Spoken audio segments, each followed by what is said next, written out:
Vortex, do you ever get sad whenever you go to a place that you've been before and it was a completely different place last time you went? I guess that's how people feel about America. But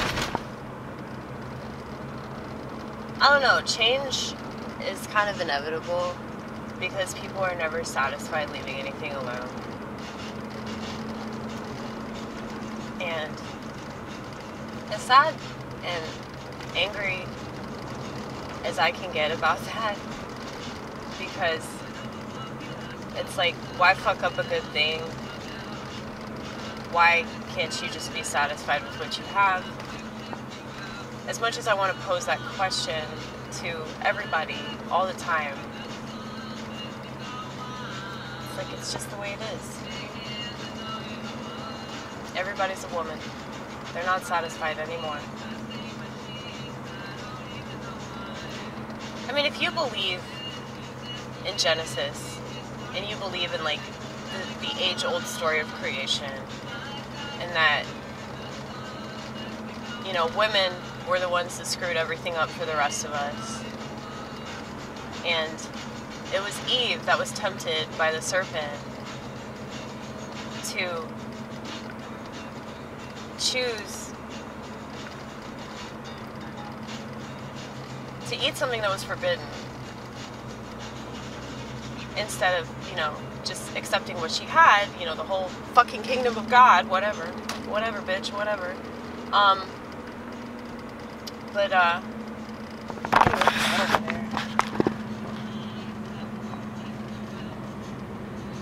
isn't that beautiful? I just want to go listen to that.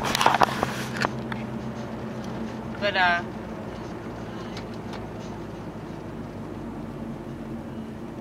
yeah, so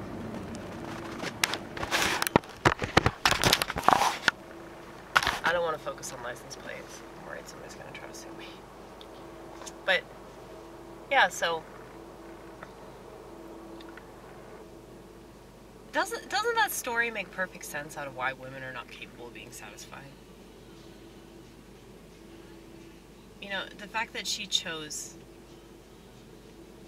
temptation. But, you know, I asked the question, why did she choose that? You know, like, did she really not know better? Because she was a woman? Because she was weaker? I just think it's so much easier for women to fall into deception than it is men. Because women are emotional. And if we don't understand our emotions logically, then we're just going to allow ourselves to be manipulated by them. And that's not enough for women. So it's like we have to manipulate other people because we don't know what we're doing, we're not conscious of it. I used to do that when I was younger, when I had a boyfriend. Back in the day when I tried to do it your way. Back when I tried to be like everybody else and do what everybody else did. Hold hands and have sex and do all that crap. I don't know. It's like food and sex, don't they affect the same part of the brain? If you look at how much Americans eat, it makes perfect sense why Americans can't get sex right. Because they're not channeling these things right, these natural desires that we have as human beings. Like, we have the natural desire to eat, we have the natural desire to fuck, we have the natural desire to procreate. But because we don't understand why these things exist inside of us, we're manipulated by the social programming that we receive from the moment that we're born. And, you know, it's indoctrination that's based on nationality. It's indoctrination based off of these little boxes that they put us in because of our identity. Now, that's not to say that identity doesn't matter, but it doesn't need to be capitalized on the way that it is. But it's like, during the whole baby boomer era, they were pushing this idea that you weren't a good person unless you had a bunch of kids. And if you wanted to keep up with the times, you sure as shit got you a television, right?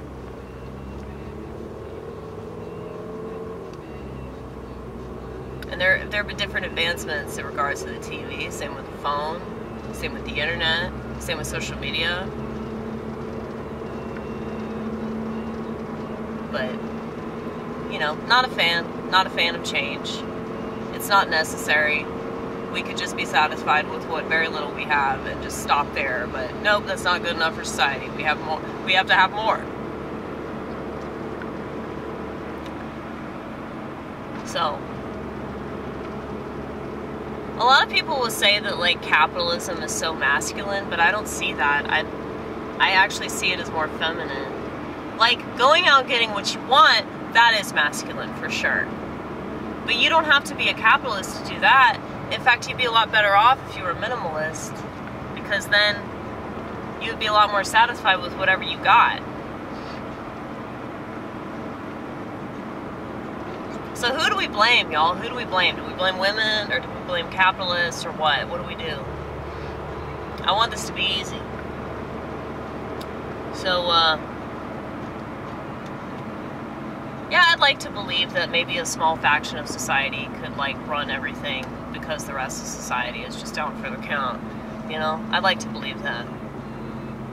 I'd like to believe that, like, people could come together, people that have different ideas, people that are on different political sides but still have the right intentions, you know. If people could just get over themselves and realize, oh, well, this person on the other side is probably, you know, just as passionate about whatever they believe as I am. And if that's the case, then we need to be able to work together to achieve, like, the best possible outcome here.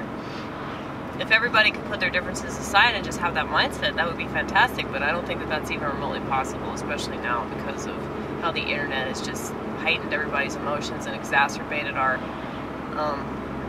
obvious insecurity to the point of no return. So, it's like, what's the point in doing this channel? I guess I'm kind of nihilistic in a way. But not really, though, because I'm still doing it. If I was a tried and true nihilist, I'd probably say, fuck it, just commit suicide, right? But I still believe in what I do, even if nobody else does.